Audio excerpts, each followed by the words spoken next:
What's going on, YouTube? Welcome back to the channel. So today's video, I'm gonna be talking about this installation kit that I picked up for the rear end build that I'm working on. So let's get into the video a little bit, and we're gonna talk about what all came in the kit that I bought, and I'm just gonna kind of update you guys of what I'm working on here, so you can kind of get a better idea of, what this video is really all about.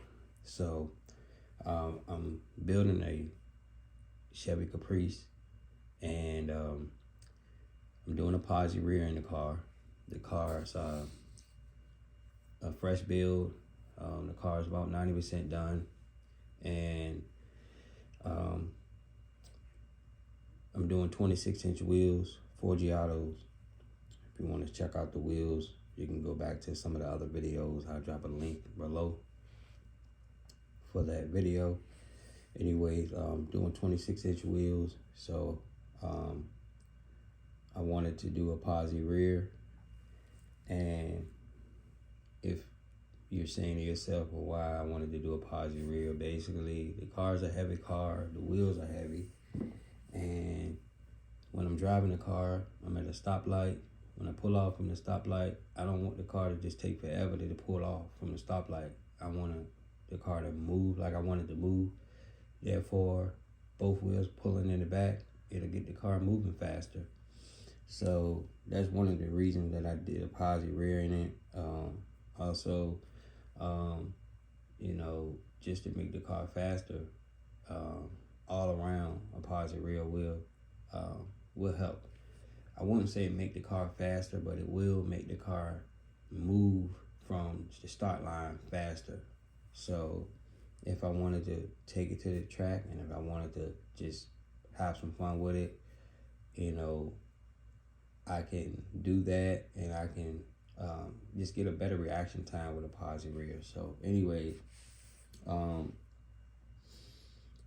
this installation kit that I picked up, it came with pretty much everything that I'm gonna need to put the rear together. I'm doing a posi carrier, new axles, new ring and pinion.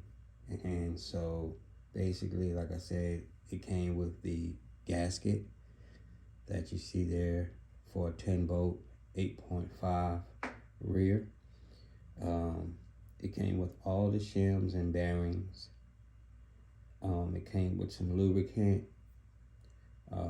It came with a new pinion nut and a sleeve. Also, it came with brand new bolts to put the cover back on. And let's see what else it come with. There's some other things in there. I'm not sure exactly what they're called, but they're like,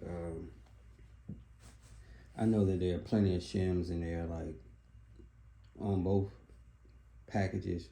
There's shims over that side, and to the right, there's shims over there as well.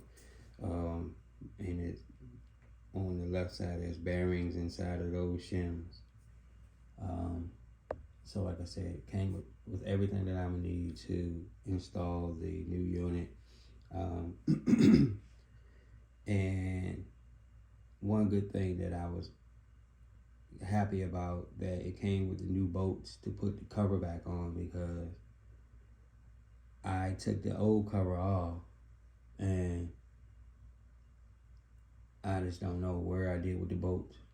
So I was just like, all right, now I'm gonna have to call around and explain to someone what I need. I need bolts for a 10-bolt rear end cover or housing. And then they're gonna ask me 1,000 questions, what rear is it and what size bolts and all of this craziness. So I'm just happy that those bolts came in there. They're new bolts. So I don't have to do that, because that was just one thing I kept thinking about. I was like, well, I'm gonna have to find bolts before I can really complete the assembly. And so they came with bolts. So I'm glad of that. And also the pinion nut. I saw that some pinions came with a nut on them. The pinion that I bought didn't come with one on it. So I could have used the pinion nut that's on it already. And that's what I was thinking about doing, as long as it wasn't damaged or anything. But the kit came with a new pinion nut, so I was like, all right, cool. So I'll just probably throw that in the cut in the shop just in case I need one for whatever reason.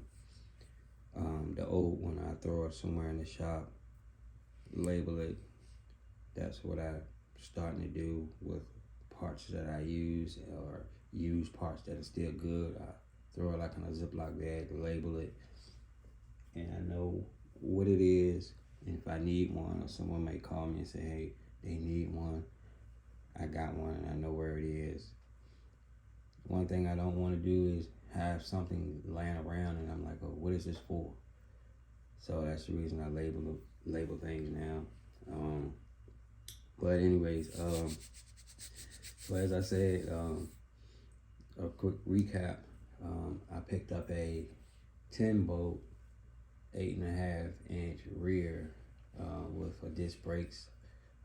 Came out of a 90s model Chevy, and it's actually the same size as my 80s model Chevy.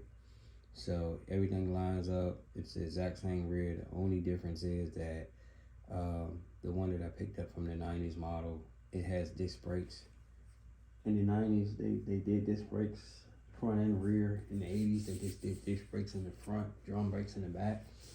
And so it was just easier just to do that instead of just trying to do, I won't say easier, but it was just, I was already going to do the posi gear anyway, so it just made more sense for me to just swap the whole rear with the posi unit in it, already having disc brakes already on it, instead of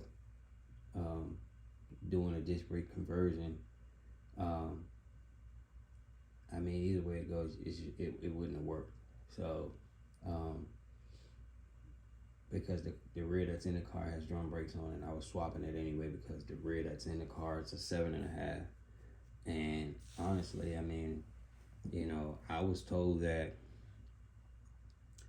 7.5 won't stand behind no power. So that's the reason I went to the 8.5. But hopefully this right here holds up. Like I said, don't fall apart behind some power. The car is probably going to be making, right around 500-600 horsepower now. Got a couple other engines that I may or may not swap into the car, but if I do so, the car will probably be making right around 800-900 horsepower. So like I said, hopefully it can withstand this, but if not, like I said, I know what will withstand the power. So anyways, but I think this probably will be pretty good. It probably would hold up. I'm not planning on really abusing the car, to that point where stuff should be breaking. But yeah, I was just told that, from people that's been racing cars for years, they told me that, the 7.5 just won't work. And then, of course, I was told by someone else that so-called has knowledge about this stuff that the 7.5 would have been fine. But I really think that the 7.5 would have broke to pieces with some power. Thinking about it, the car's heavy, the wheels are heavy, okay, and then it's got to withstand all this force that's going to be spinning that drive shaft.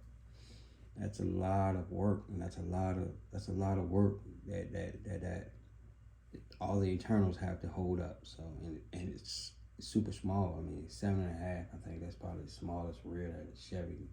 7.5 is the smallest rear that the Chevy make.